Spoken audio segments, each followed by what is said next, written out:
Welcome, Dr. James Beckett, Sports Card Insights. This is the second part of my interview with John Bello. I actually told John I wanted to do this around the Super Bowl time, and so I broke it up into two parts. It turns out we went a little bit longer than 15 minutes, so this is the second part of it.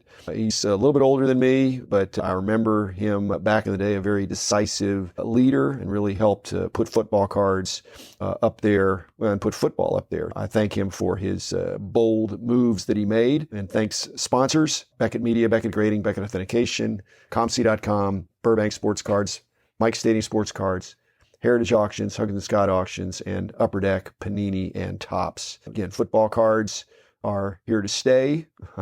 And if you turn the clock back into the late 80s, early 90s, those were the crazy days of football really becoming really mainstream in our hobby. And so I thank you, John, and thank you others, Lud Denny that we bring up, and Bill Chandler, who was Mr. Pro Bowl, saw every year in Hawaii. Had a good chat with him too. He was in the background there, but and I've had him on before. But again, those were exciting days back in the 80s and 90s of the formative years of football cards. So thanks, everybody. Be back again tomorrow, but here is the rest of the John Bello interview. So I sat there with Mickey Mantle. This is my hero. I used to cry when he struck out. And he's there showing me his legs, all the scars on his legs from the various operations he had over the years. What do you say to the guy? This is a guy you grew up with, and I'm not the only one because he was a hero. I have every Mickey Mantle card done. I don't have the 52 Topps. The one I had was cut, sheared off. I just sold it off. So I don't have that. I'm not going to spend $50,000 to get it. But every card that, I've got every card. They're in a box somewhere, nicely packaged. And I want to give them to my grandson, and they're starting to realize who all these guys were. And I have all my Mickey Mantle stuff. It was great. He signed a number of things for me. Not that night, but I just sat there and I never got a picture taken with him, which I'm sorry I didn't. But he was a big part of my life, as with everybody else. John, we've talked about Lud Denny. Yeah. He's gone.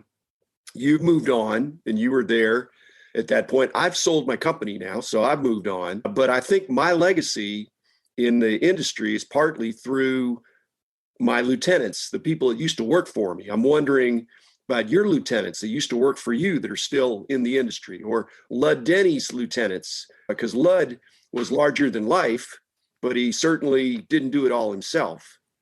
Was this you and Lud working together, or did he have a bunch of people working for him affiliated with you, or vice versa? Or it was Lud and me. Two guys getting in a room and working it out? Yeah, Lud had his own company, and he had a printing facility. He went out and got other licenses. But as it related to the NFL, we had total control over it.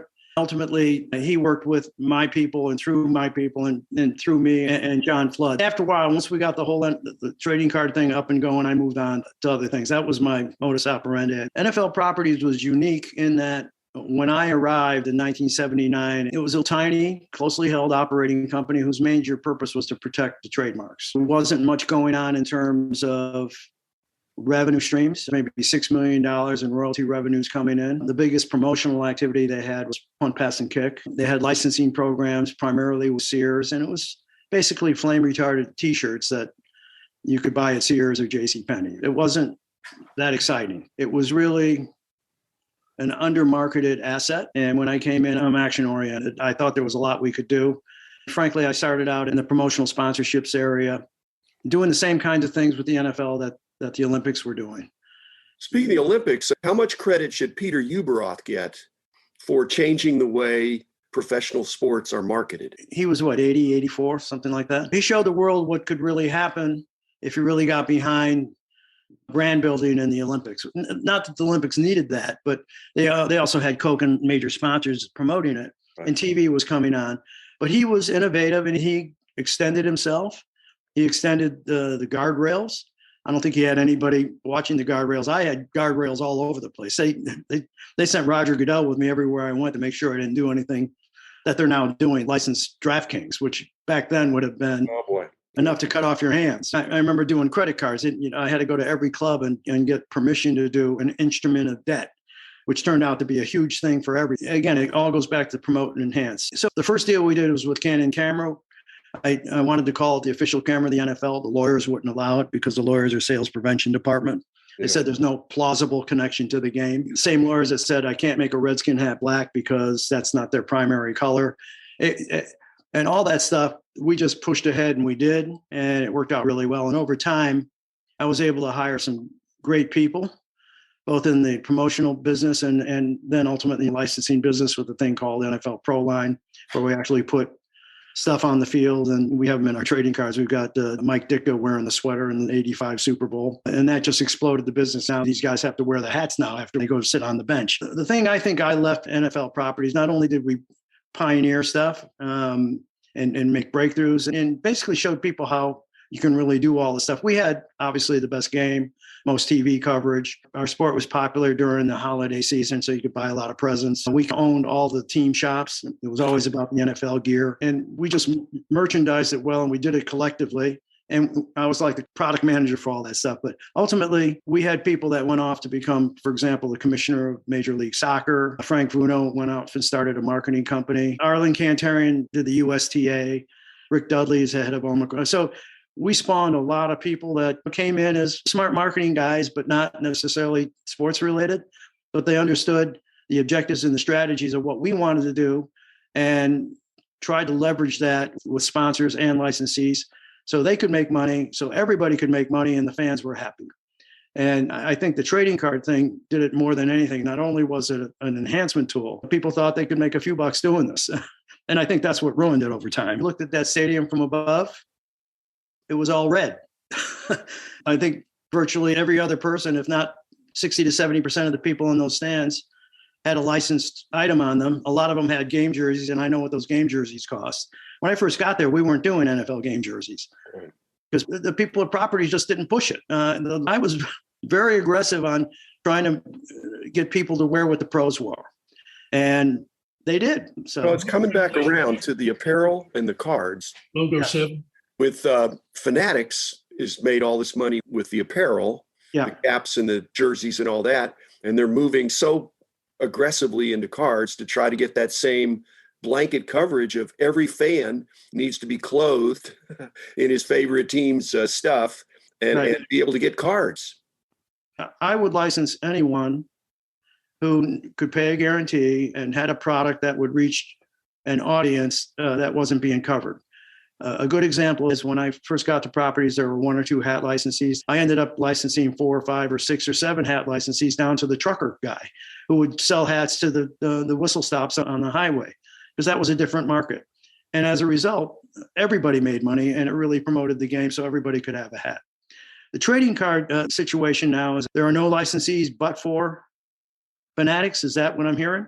That's what it'll be. They've got the exclusive, and they'll have that for all the sports with both Properties and players associations. Topps had baseball, but they've made a deal with football and basketball. The only one they don't have is hockey, which Upper Deck is hockey. Coke and Pepsi, I think that little bit of friction that makes the oyster a pearl, you need a little bit of a battle to bring out the best. It needs to be win-win-win in every category. It sounds like that's what you tried to encourage. That's what I've tried to encourage. But when one part of it can get too greedy, you mess up the equilibrium of the ecosystem. I think that's a fair statement. And I give my credit for trying to understand what those licensees were doing and what they had to go through.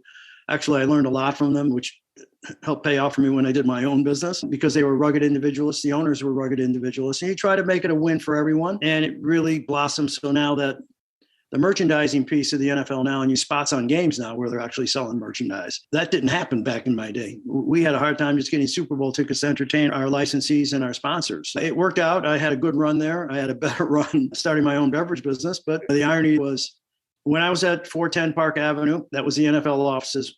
NFL Properties grew to the point where we had 2 floors.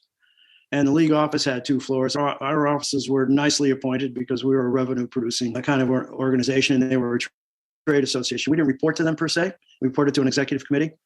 And so I left in 1993, and shortly thereafter, NFL Properties left 410 Park Avenue and they went down the street a little bit. And the law firm that represented us for trademarks and intellectual property actually rented the floor that I was in. We were a floor above them and turned my office into a conference room.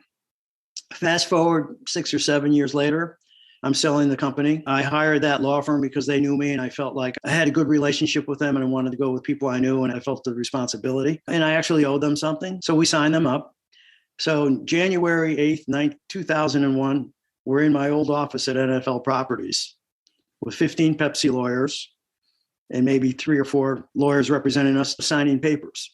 And I'm there with my wife and I'm going, this is pretty bizarre. We're sitting in my old office here. And a lot of the ghosts were around. I remember the drawers where I had all my trading cards and stuff. So I got a little card out, which was a Christmas card that we did this year that had the lizard head with a Santa Claus hat, lizard being the Sobe thing, with a Santa Claus hat on and a Pepsi ball at the end. The joy of Sobe. What could be merrier than this? And I wrote a note to the commissioner. I remember exactly what I said. Dear Paul, I'm sitting in my old office at NFL Properties, signing a deal to sell my company to Pepsi-Cola for $370 million. Since I have you to thank, I wanted you to be the first to know. Now, you might be wondering what I'm going to do with all that money. How does the Los Angeles Lizard sound? That's a little story that has nothing to do with trading cards per se, but trading cards were a big part of this. How we really made it work for everybody. Not so much Topps, but ultimately I think Topps did okay with better cards. It elevated their game, elevated everybody's game. It promoted the game and its players ultimately to a broader audience. That's the win-win. I wanted to ask him about Pro Bowl and how he felt about it, which I thought was huge for him. And the trading card album we made, which was the Pro Bowl. I had the best 14 years of my life going over there every year for a couple of weeks, meeting the players, getting to know the players, actually getting beat up by Reggie White because we were signing players. He didn't like that. He called me disingenuous. And my daughter was with me. She was maybe 10 years old. She said, what's disingenuous mean? So I had to explain that to her. Bill did a great job of promoting and enhancing the game, creating licensed products around a game. And I don't think it's half of what it was by not being there. And I also want to say to Jim that your publication, I think really was a foundation for the whole trading card business. I think I might have been in a couple of articles back then. I still have those. A great publication.